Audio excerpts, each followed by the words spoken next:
It's the old Doctor Who show, episode number 34, State of Decay. Go forward in all your beliefs and prove to me that I am not mistaken in mine.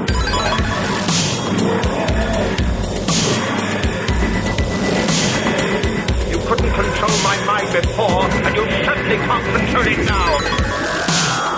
Would you like a jelly, baby? The TARDIS, when working properly, is capable of many amazing things. Reverse the polarity of the neutron flows, and the TARDIS will be free of the force field. Well, the TARDIS is more than a machine, Stephen. It's like a person, you see. The resulting reaction is fighting. Are you ready? Welcome back to the old Doctor Who show, your classic tri-weekly. I blacked out again. I got right to the point where I was going to say your online thing. One-stop shop. Yes, this is the tri-weekly classic Doctor Who review podcast. My name is Eric. My name is Dan. And together we're here to talk to you about old episodes of Doctor Who that we have watched and a device of some kind. How are you, really Dan? Explanatory. I was very explicit for some reason. I don't know why I was so detailed on that, but it's all true. It's a true story. None of that is a lie. So we had, not that it matters to people at home, but usually we do these on Sunday. Because of Thanksgiving, I just forgot that we were reviewing this episode. So when I talked to Dan to review it yesterday, it didn't happen. So I had to watch all 4 of these in one day. And I'm a champ, and I always watch them all in a row, just because I'm a professional. I'm a semi-pro. But anyway, regardless, we have watched it, and before we get to reviewing State of Decay, we have some housekeeping work to do. Well, not really housekeeping work. We have to review. Yeah, just a little light laundry and some dusting. We have to read. We got a new, which always makes us happy. So if you want to make us happy, and again, anything you write on the review, we will read for iTunes, which we will do now. Dan, did we get a new iTunes review on the old Doctor Who show? Yes. Otherwise, this would be really awkward. That would be great if it was just a long pause and it's like nobody likes you. No, it got nothing. Yeah, we got another 5-star review. Thank you, folks. This is from Gracie 00. Said, classic podcast for the classic doctors. Gracie says, love these guys and this podcast. We love you, Gracie. Point. We love you, Gracie. You've always been our favorite. I started with looking up podcast reviews for one episode and couldn't stop listening. I have seen many of the episodes you guys have reviewed and gone out and bought many others and watched a few from the library. I like that. Good point. As we've recommended, you can go to your local library. I like also that she went out and bought some. And if you want to go out and buy some, the links on our schedule page all feed into our Amazon affiliate account, and we get a little taste of the Daddy Amazon or Mommy Amazon. Have we even seen a single red? I think we have like $1.85, so I don't mean to brag, but soon I'll be able to buy the episodes myself. Yeah, I don't know what they pay. Pennies on the dollar, as they say. It's fantastic. Gracie continues, I always learn something new and laugh out loud more than one occasion listening to each review. Haha, that's great. We laugh out loud the whole time. The friendship, banter back and forth, and especially laughing about parts of the episodes together really make the reviews fun to listen to, sometimes more than once before and after viewing. That's incredible, Gracie. I like that. I barely listened to it the first time through. In fact, most of the time I would say you probably don't listen to it, right? I mean, just to make sure the I already lived it once. Gracie continues. This is a great long review. I have looked into other Doctor Who podcasts on specific episodes, City of Death, for example, and tried to listen to them and compare them to the old Doctor Who show and never make it more than 5 to 10 minutes before boredom sets in. There are so many great podcasts out there. I could recommend, off the top of my head, several of them. But In I'm your so face, glad that other you like podcasts. Ours. Yeah. It's not a competition, and yet we're winning. At least in Gracie's eyes, and that's really all that matters. Lastly, she says, I'm assuming it's a she, I'm not going to be gender normative. Lastly, Gracie says, others try to generate fun with guests, etc., but they just sound forced compared to Eric and Dan's genuine friendship. Yeah, we don't need and joy with these reviews. The friendship is open for debate, but we don't need... No. The last thing is keep up the good work. I have more past episodes to dig into, first watching and listening to your reviews. That's great. That was the whole point of one of the main reasons we even started doing this was not just because we love Doctor Who, but because we never get to see each other. So at least it gave us a reason every 3 weeks to, and now we actually hang out. Physically, we do a video podcast, although we release an audio, and maybe in the future, one day, we will do a video. I don't know why we'd want to do that. I don't know. So people can finally see literally what we no look one like. is We can clamoring. solve the mystery. We'll that do a an Google animated image version search instead. wouldn't. Yeah. Yeah. Do we have anything else? Is that all? Do we have? Well, then we also we have do comments. We have a new comment from Michael on our schedule page at theolddoctorwhoshow.com. Michael said, I'd love to see what you think of Mind Warp. It's in Colin Baker's second season. That's awesome. We're actually going to add more episodes. I say this all the time, but just to remind you guys, one of the main ideas behind this was to review episodes that were available for streaming, and now that they're not available for streaming anymore, we're just kind of going back and picking up best of kind of episodes. Hold on. May I stop you? Yeah. This was from 2 weeks ago, but you can't stop me. we are reviewing Mind Warp. It's on our list. I think you added it because of that. Oh, so I did? Yeah, but we just didn't read out this comment, so okay. Yeah. All right. I'll pretend with you that that's the case. I'm pretty sure that's the case. But anyway, yes, thank you. That's speaking to that point, though, yeah. Yeah, please continue to recommend. We got a number of other Colin Baker ones. I know from Bernard, who we mentioned on our mini episode, who wrote us, so we're going to try to include some of those. Just for the sake of, so just whichever ones you think are really good, we'll take a look at those and figure out kind of best of, worst of, and try to hit right. some We of won't those necessarily do every one that you recommend, but we do appreciate adding to our if list. they're like exceptionally good or exceptionally bad. Yeah, especially like Colin Baker, we're light Peter on that. Davison. I'm blanking. I did it anything last after- time on Sylvester McCoy. Sylvester Stallone. Sylvester Stallone. Yes, Sylvester McCoy. We are very light on. I was calling him Sylvestri, which is actually kind of a sassier, kind of a naughty name, but kind of cool. It's his naughty name. I'm not sure where we're at this point mentally. Do we want to jump into Yeah, the let's review? get right into that, unless you have anything else to add, which I don't believe you do. Let's talk about State of Decay. So hit that button. Hit the button, man. All right.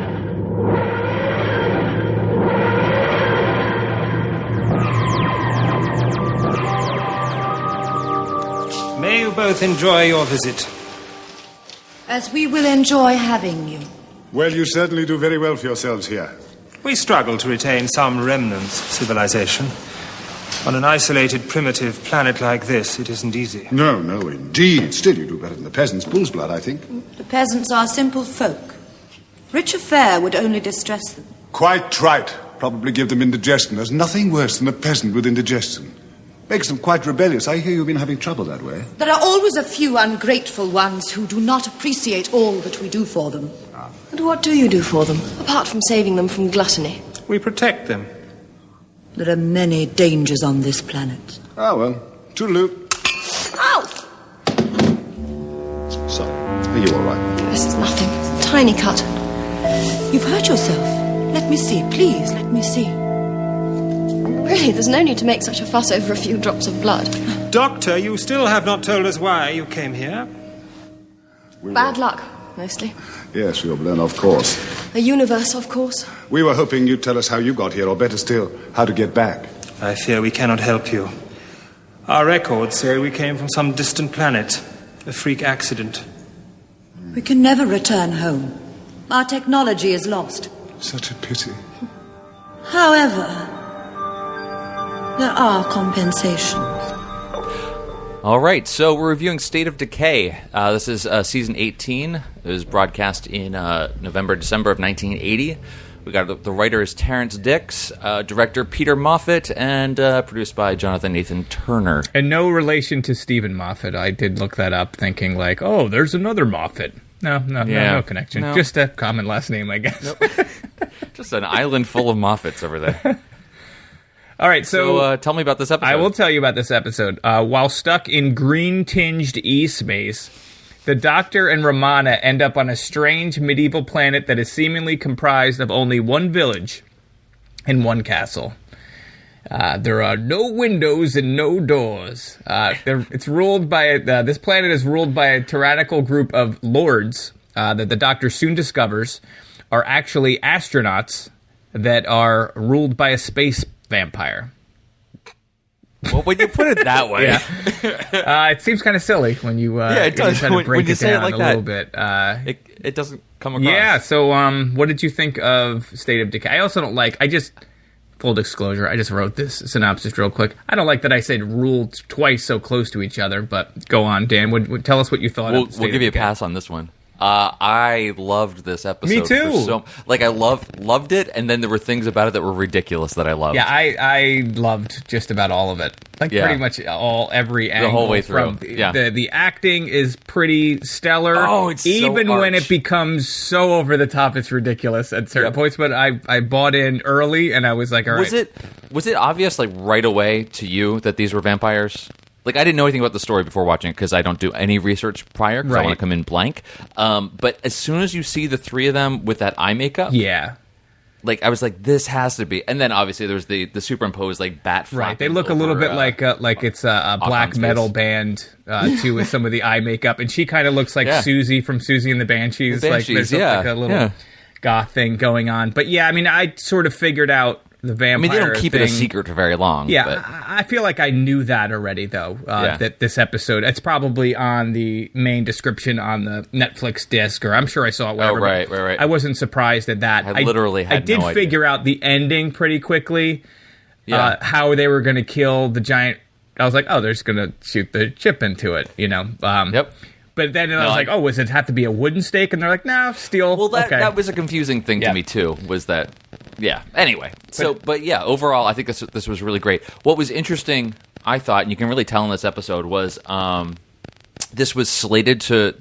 The original story was written way before this was actually going to premiere, and apparently due to the BBC, they were going to do a Bram Stoker's Dracula sort of presentation. They were afraid that this story might kind of steal the thunder of that, which is really odd. I guess it would. Doctor Who was gigantic, but so maybe that conflict would have been an issue. So they shelved this for a while. In the interim, they were going to write it. They wrote a second draft of it.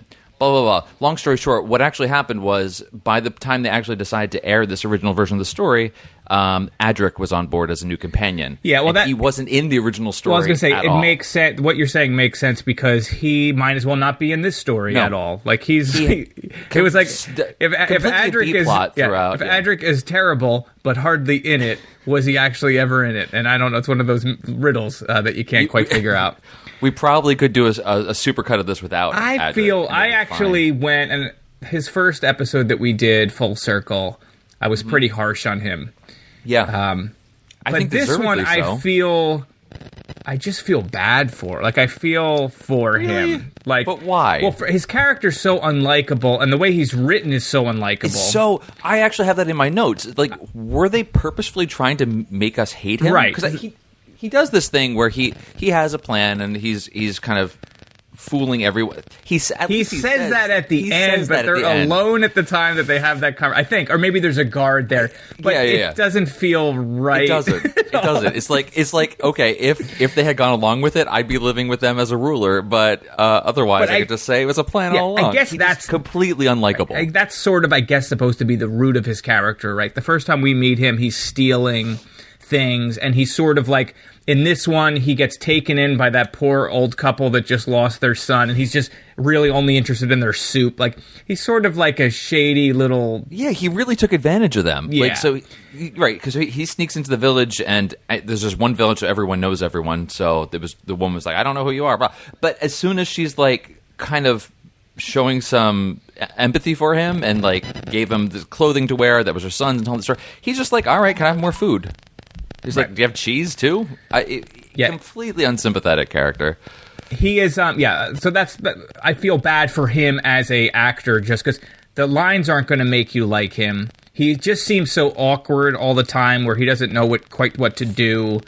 Yeah. He's probably pretty young. I'm interested to see where he goes and how soon they get rid of him.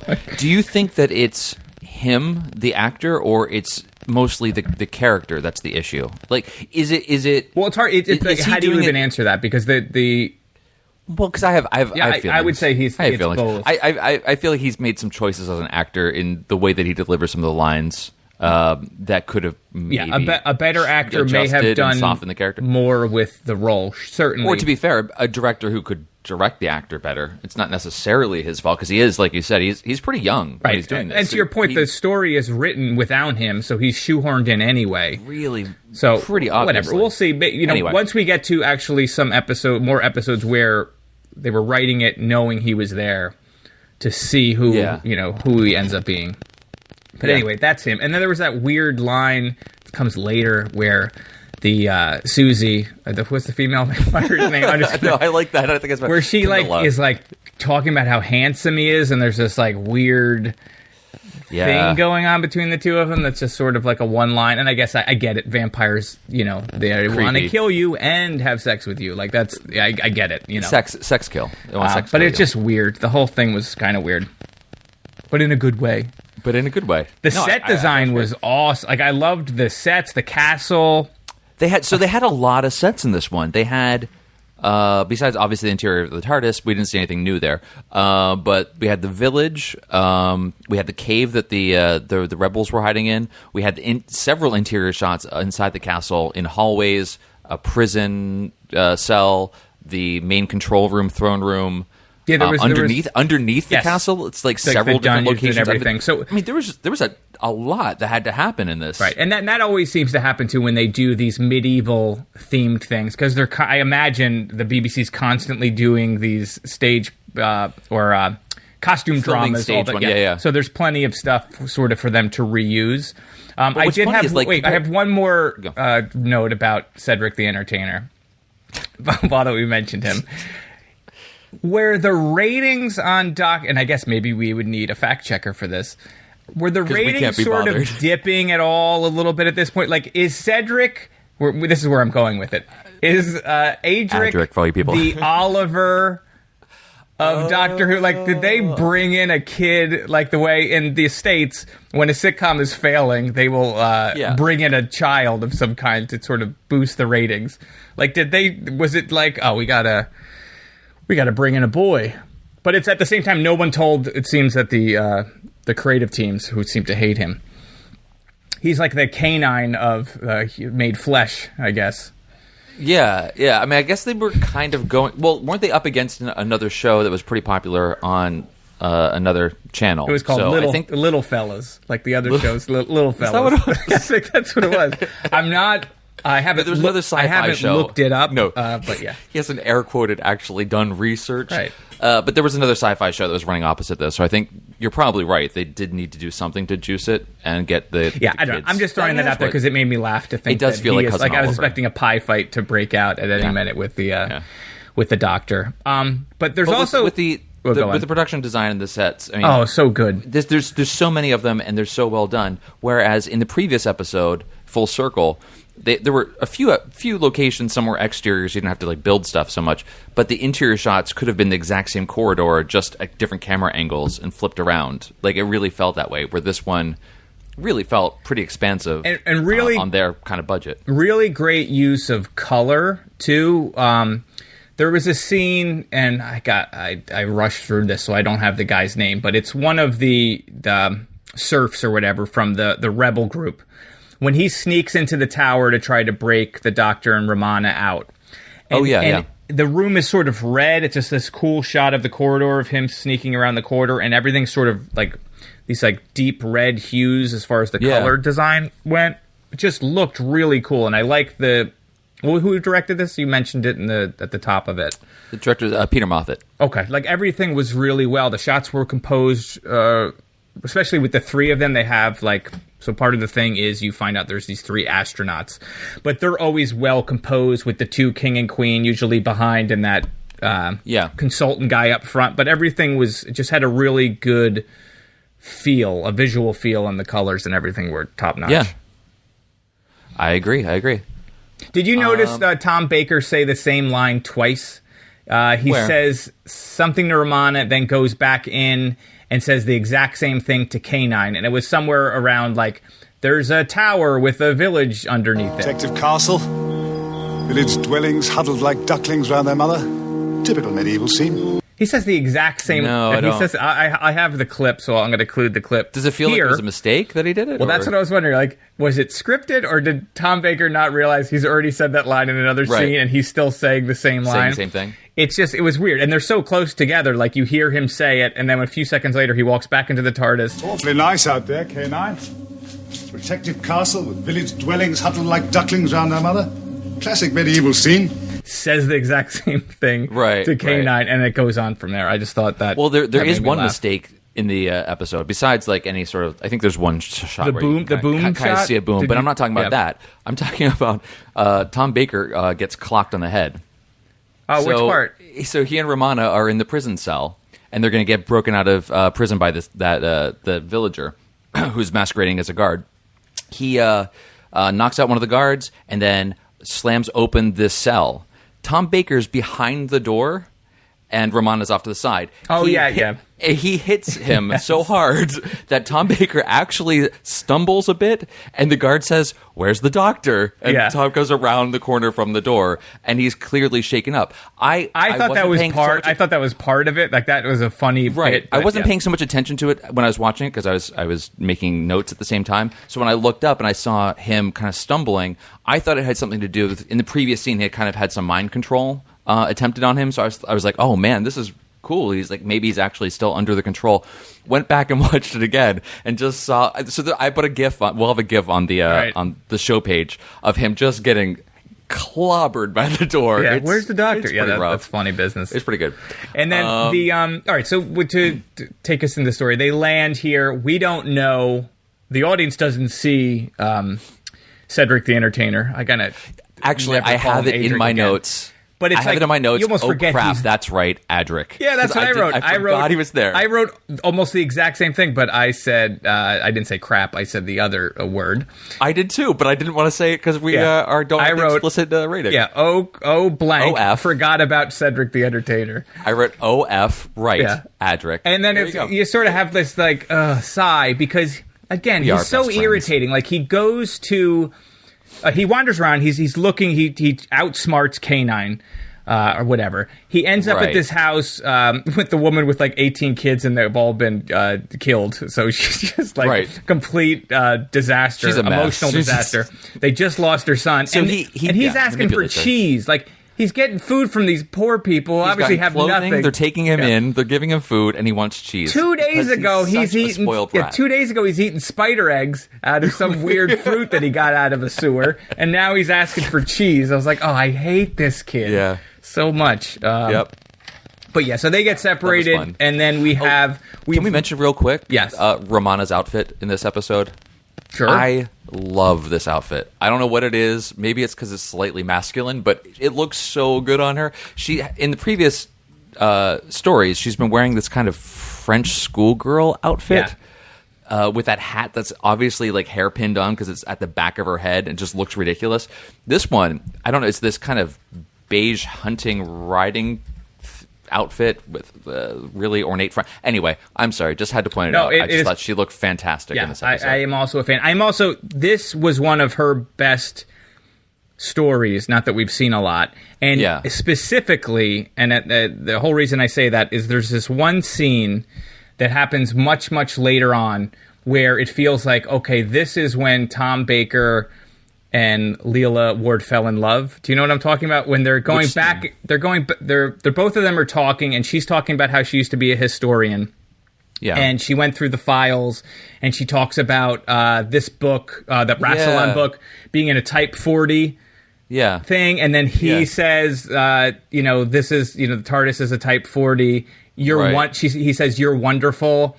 And then she looks at him, and they share this moment, and for me, and maybe I'm romanticizing this to no end, but it felt like there was more there chemistry-wise? Yes, it was like this beautiful moment, and she looks at him, and he looks at her, and they smile, and I'm like, this is it's got real hot in here. It's what I that was I do recall that was a really good moment. That was good because it was also a callback to something previously said about the Doctor about how he's terrific. Oh, really? I hadn't given it much thought, and she says the same. But their chemistry interplay between them. Yes, it's a great. lot of it's nonverbal. Really nice. It's really. It I just think they feels have a like pretty a good real moment. We've seen a lot of those moments in the few stories we've seen with the two of them, where their chemistry does seem real, even to the point where we've remarked in previous episodes where there had been apparently some on-set like storminess in their relationship. Yeah.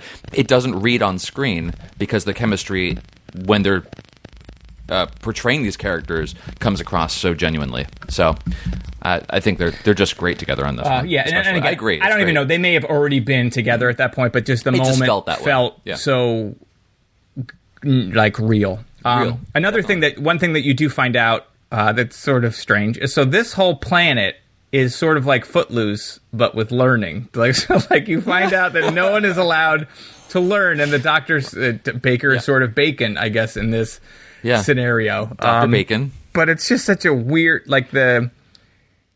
Right, so I guess they didn't really explain it, or they did, and I'm just dumb. The three astronauts / royalty / whatever. Human. They're humans, right? Because they say that it came from Earth. They arrive by way of the vampire. Or the vampire escapes through this e-space, or maybe he steals their ship. It's an Earth ship that's out in the galaxy. They get maneuvered into... What about all the people on the planet, though? Where did they come from? I don't know where they came from. It must have been an inhabited planet. But they make a point of saying there's only one village. So, like, the whole planet only had one village for 10,000 years? E-space is a weird place. It is a weird place. And we have no idea how big the planet actually is, so... Yeah, but, I mean, the Doctor's surprised that there can't be only one village. And then they never really go back to it. And I'm sure there's probably an obvious explanation I'm missing. They've been on this planet for hundreds of years. Because they were talking about breeding these people. Yeah, well, I think thousands, right? Didn't they say... Well, yeah, they said something like 40 generations or something, so whatever that math is. So perhaps there were more, and the lords kind of just drank them all, or the vampire that was there wiped out the rest of them and just left. I don't know. Hey, there's any sort of way we could retcon this, but I don't know. It's strange kind of interesting. Just that one village. This master vampire, the king of all vampires, rides on their ship. I guess they land on this planet. He's in. Okay, so the king of vampires is in E-space already. And this ship is in end space, in a normal space. And because of Akon's, one of the astronauts, is somehow more susceptible than the others to mind control, he's able to actually steer them into one of these rifts to bring them into E-space, into this planet. Gotcha. Okay. That makes more sense. He was already there. Because, so we go back, we find out from this scholarly research about Rassilon that there had been a huge war between the Time Lords and the these past vampires. And everything else. So this one king of vampires had get into E-space on his own, or somehow, not by way of this ship. No, he disappeared. They couldn't find, when they counted all the bodies of the giant dead vampires. Why does he need the ship? If he's already got a planet full of people to eat. It didn't seem like a very big number of people there, so he's going to run out eventually. So he just needed 3 more. He just needed 3 more. No, so he could come back. He's going to use get his ship. Power and come back into end space. But he didn't need a ship to get into. I guess end space, but he needs a ship to get out. I'm going to presume that he was weakened horribly during the battle. Because they say that they thought they killed him, so they must have mortally wounded him. Yeah, assuming he was weakened. To me, I was like, okay, he's weakened. He stows away. Do you need me to fill in plot holes for you? I will patch up plot holes. Right. I tell you my crazy logic. I was thinking he was hurt. He stows away on this vehicle. He takes control of the guy's mind. Uses it to fly into one of those E-space portals. They land on a planet. Okay, yeah, then that's possible. He builds his empire until he gets strong enough to return. That's where I was thinking. He's gigantic. He is gigantic. So I don't think that he could have stowed away on that ship. No, I think that he fell through or forced a rift into E-space and got in. I'm guessing. Not that it matters. It's still great. It's fine. Again, I had watched this in rapid succession. So I love the fact that there are vampires, but they're gigantic space vampires. Like, that is... Yes, and they looked really cool. great Like, I twist. liked the effects, even just of the hand coming up out of the ground. And the beating heart through the ground, like the whole cavern sort of pulsating. That was really pretty cool. Like, where you hear the sound repeating, and then you're like, oh, it's the heart of... Everything was cool. Like, just using the vampire mythos in that way, I just thought was really sort of clever and just... Yeah, it was really good. I like space vampires. I'm down with the space vampires. It could have went south, and it didn't. And again... And this really scratches my particular itch in the Doctor Who universe, is that it has a connection with the overall mythos. So so all the Rassilon stuff. Rassilon. We know that there was a huge war between the Time Lords and his vampires. That sort of stuff adding up on the lore just makes me super happy. So that was pretty cool. Then the rocket tanks filled with blood, also another great image. So they go down to the crypts. So those people that were wrapped up and mummified and had all of their blood drained out and were filling up the tanks, those were people they were pulling from the village, right? Because they go...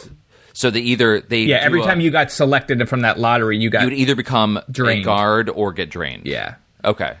So it wasn't people on the ship. I mean, were there other people on their ship? I don't know. Well, like that was, like, were they the original people that became the villagers over time? They would just be got because they banned one woman. She's like, it doesn't make a lot of sense. Doesn't work for me. I don't want to go down that rabbit hole at all. So I'm going to pretend that didn't happen.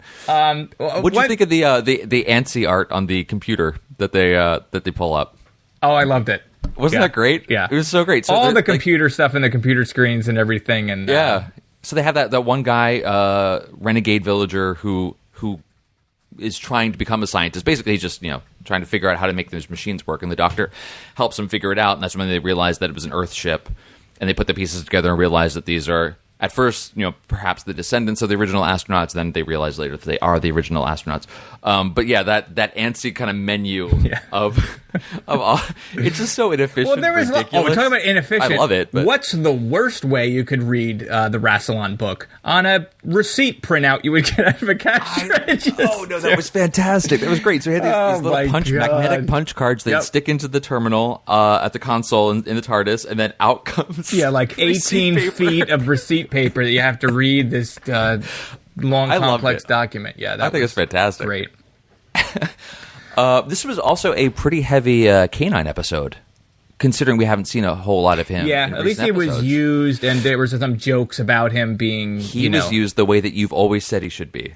He's got a laser nose, and he's used as a straight-up weapon this whole time. Yeah, they're just like, roll him in. He pretty much kills everybody. He slaughtered at least a half dozen guards. Yeah, there's a lot of dead guards. There's that one scene when they're escaping, and it's just the floor is littered with bodies. It's just nothing but bodies, and K9 being his crazy, sick self. Well, because he says, this is new too, that he says that he's been configured for aggression mode. So that's a new thing that we found out about him. He has an aggression mode. But I mean, they could have said something. This is a kids show for the most part.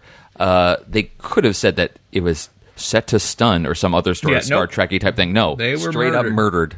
Murdered all over the place. What about the fight when they get to the black metal Shakespeare guys? So it's towards the end, and Romana picks up like a stalactite or stalagmite, depending, I guess, on where it. That was a mite. From. It was, and she throws it at the. Who is the main guy? The guy that's in charge. That's the heavy. You would think a king and queen are in charge, but no, it's actually. It was Akon. Yeah, Akon. So she throws it at Akon. He just sort of puts his arm up to stop it, and then they just run past him. And he doesn't try to stop them. It was just like this is weird. This is something that happens in the show all the time. Yeah, maybe he's drained from his magic. I don't know. No. It was a weird blocked scene. It just felt very strange. To me, that happens all the time. It's one of the main reasons that I'm very much over the Daleks, especially in New Who. You just end up with a lot of these, like, Doctor stands here, they surround him, and then they talk a lot, and eventually he'll just walk out. I mean, and I get that. Like, his main weapon is his power of persuasion and his intellect. But there's just a lot of these scenes that we've seen even in Classic Who where just like oddly blocked. They're really close together. Maybe that's just because of the camera angles they need to get in, the way that they were filming it. But yeah, they just kind of fake left, go right, and you always get around the bad guy. There's like lots of weird choice. Speaking of like that kind of stuff, like Romana, when the vampire king and queen, there's like, right out of an old horror movie. Yeah. They're in the crypt, and the king and queen vampire are sleeping, and they're looking for Cedric, who's being converted to becoming a vampire, but they never really explain how he's being changed. But anyway, he's in the bed. But they're having the loudest conversation ever, standing right over their sleeping bodies. No hush tones here. No. They're kicking things as they go. And you see the vampires come up, and she sort of just lets Adric get killed. Like, so he's getting attacked by the one guy. She's just backing away. It's like, there's two of them in. Turn around. You're going to walk right in. I felt the same way. You walked right into him. I had the same reaction. You walked right into him, Romana, too. You knew that you were there. He was there. Yeah, it was like, but just weird. I love that moment when Camilla, the vampire, is coming after Adric, and she does these crazy over the top hand gestures. One hand behind her head, one in front, and wiggling her fingers. I love it. It's so over the top and arch. It's great. Yeah, a lot of their acting was just on the border, and then just north of the border. Just over the border. And oh my God, are you really going to read the line like this? Yes, you are. Yes, you are. Like, bigger. It felt like it's that whole theatrical. Because there's even one scene where Romana's been captured, and they hypnotize her, which is great because she turns her head backwards and looks at the camera. Yeah. And she goes all googly eyes at the camera. Anyway, so they have her laid out. She's going to be a sacrifice. And the three of them, with Akon standing in the front and the other two flanking him on either side, are just kind of speaking to each other, but towards the camera with these over-the-top expressions and these lines that are just made to tear up scenery. And they're just, it's great. It's the way that shot, and the camera actually goes from straight in front of them to pulling up and above them. And like you said before, there's a lot of really blocked it and the way they lit camera it. work. Yeah, absolutely. It's done really well, but it is just this side of ridiculous. I love it. And it makes sense, too, you mentioned earlier that this being written a while ago. Like, this is right in my favorite era, where it is more horror, like, Pyramids of Mars and Horror of Fang Rock and Reign of Morbius and all that stuff like that. That whole horror thing, but a new bent on it. I loved it. I was pretty much down for the whole thing. I didn't feel slow. Like, there weren't any really moments where I felt the only dead spots were the ones with Adric. I know, honestly, because it was tacked on and it felt tacked on. Otherwise, you're right. This had no dead patches. Even his fake out where you think he's a jerk because he's basically saying... That was pretty good. I actually kind of like that. I just didn't know what was going on. It didn't have a payoff at all. Like, so he's saying to her, like, whatever, I just met you. I'd rather be a vampire than get eaten. Yeah. He tries to save her, but he gets stopped. Like, his whole thing was just, okay, you think he's bad, but he's not bad. But it had no effect on the story. Right. Right. I mean, it was kind of a play because she's coming to save him, and she gets captured, and he just whips his makes knife fun out of her for that, and the reverse happens. He tries to save her, but that didn't work out. But even at the end, there's like one line where he's like, "No, it was part of my." Like, they even had to add that because they're like, no one's even going to know it because everyone's going to friggin' hate Adric and not understand why they're taking him along. I didn't understand one thing. So in the last episode, when the Doctor has the realization. No, sorry. In the last episode of this one, okay. Yep. When the Doctor makes the realization that we can use this ship as a bow ship to like go right into the heart. I'm gonna forget. So he's climbing up into the tower, and there's 3 ladders to 3 different scout ships. And I guess it's supposed to create tension. He's like, "There's 3. I'll just have to try my luck." And he goes up one and tries the console. It doesn't work. Goes up the other one, tries the console. It doesn't work. Then goes up to the 3rd one. Why do they bother with that? Yeah, I don't know. It just seemed like excessive. It was just one of those weird little plot things. I know it's not very meaningful at all. It just like bugged me. I don't understand why they would bother with that. Though I did like that when he gets to the 3rd one, it's not starting up. He does a Fonzie punch on it, like he did with the computer in the cave, and it starts back up again. So there's a lot of that. And I would love to know, and I'm sure there is. Somebody must have done this. That original war against the vampires, where they had the bow ships that are impaling these. There's got to be a novelization for this. Yes. I would hope so. Well, this is a Terrance Dicks story, and he wrote a ton of books. I wouldn't be surprised if there's not a novelization of this, and then of that previous war or something, whether it's in comics or Big Finish or something. And if not, then we have to just do it. Like, we'll just have to do a radio play ourselves. Yeah, I'm looking now, and I don't. And that's I don't a massive anything. war that they did, and it just seems interesting, and it's something that isn't Daleks, and that seems like something that should be these. Have they come back? These guys, these not that three, I know of. Or I mean, I guess how would they? Although we don't see them. I'm looking at, do we see them die? We see them turn into dust, right? Dust, yeah. I thought that was actually pretty great. They're backing the Doctor up. The three of them are coming at him in a very kind of classic horror movie style. Yeah, we could bring them back. And they start getting older, and then they. I have a GIF of that as well on the show. So you don't see anything about them or this race of space vampire beforehand? No, they must do space vampires again. Space vampires. But in any case, an area that is like rife. That is. I would love. Somebody's got to do that, and it has to be me. So that's correct us if we're wrong, and that there is more to this because I love the mythology stuff. So. Did we miss anything? I think that was pretty much all the. We covered everything. Stuff. We didn't learn anything about E-Space as far as them getting out. So we're assuming they're going to go in the next episode because I think it's a 3-part. Yeah, and they will find it at the end of it. And spoilers, and whatever. But yeah, no, great stuff all around. Really strong episode. This was great. Yeah, I agree. Really good stuff. All right, well, cool. I think we nailed all of that. What do we got coming up next there, buddy? The next one? Oh, you say that while I'm not looking directly at the schedule, so way to go. No, I got it here. So this will go up on November 30th. After that, the next episode is December 21st, Warrior's Gate. Yep. So that's should be the last part, I think, of this E-Space trilogy. So if you haven't watched that, please get the DVD or buy it if it's on iTunes or Amazon or wherever, and watch it with us and let us know. We should give an update. No, we forgot to talk about was the Dalek, the power of the Daleks that we started. Right. We mentioned it in our mini review or mini-sode that we did before this one. We are going to watch all 6 and then review it. I've watched the first one. Dan is still in the middle of the first one. Yeah, I'm having a hard time. I'm not going to mention. I'm going to save it all for the podcast. I hope you all are enjoying it as much as I am. Yep.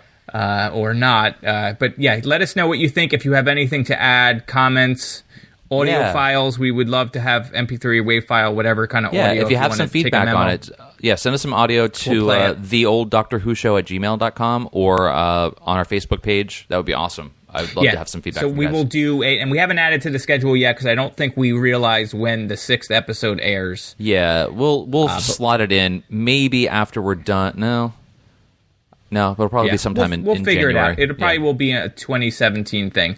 But so we'll do a Power of the Daleks episode if you want to be a part of it, or if you want us to mention something or answer a question or whatever. Because this is probably going to be. I realize we're doing. Obviously, classic Who reviews, and there's a lot of podcasts that do reviews of new Who, so they get to do stuff in real time. This is the only time that we actually get to do real-time broadcast of a classic Doctor Who episode. Right. Unless they do any more animated versions of this, this is pretty special. So we'd love you guys to get involved with that. And I guess you do have a choice of black and white or color. Yeah. Now, on the broadcast, because I'm watching it on their app. Yeah. Is it I think the color one is only on the app. I think the color one's only on the app, so I don't know which way. It doesn't matter which way you want to watch it, but I will probably watch it in color because that's the first one I watched. Yeah, but I don't know. I can't talk about it. We can't talk about it yet. I have plenty of stuff to say say about what I've seen. We're not even talking to each other about it yet. So that's it. So please be good to each other. That's all I can. You can reach us at the old Doctor Who show at gmail.com. You can like us on the Facebook page. We'll post updates to the when the episodes are released and let you know any news that's coming up there. And if you want to, you can always tweet at us. You can get me at DanJNJ. Yeah, and you can find me at ericgrissom.com, which is my website, and it's got my Twitter there, as well as comics that I've written and all that stuff that you can find and buy and support and all that good stuff. Someone had a fully funded Kickstarter, didn't he? I did. I had a fully funded Kickstarter, so thank you for anyone that was listening to this that did back it. Much appreciated. So hopefully we will have that book printed and available. And that's pretty awesome. Dan's going to be getting a copy. I'm getting a copy. I get bonus. I chipped in. So, but we'll put more details up for that when. When that's available, and then it will be available on Amazon, I'm sure, shortly after. Awesome. Cool. All right. Thanks, everybody. Put this one down. Putting it down. All right. Dead vampire. I don't know. All right. All right. See ya. Bye. Someday we won't remember this. Crawl till dawn on my hands and knees. God damn these vampires for what they've done to me.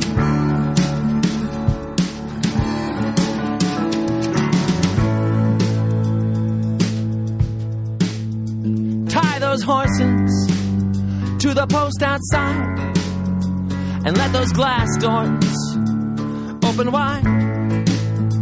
And in their surface, see two young savage things, barely worth remembering.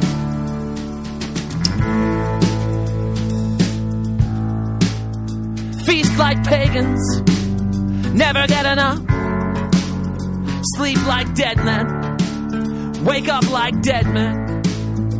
And when the sun comes, try not to hate the light. Someday we'll try to walk upright. Crawl till dawn on my hands and knees. God damn these bite marks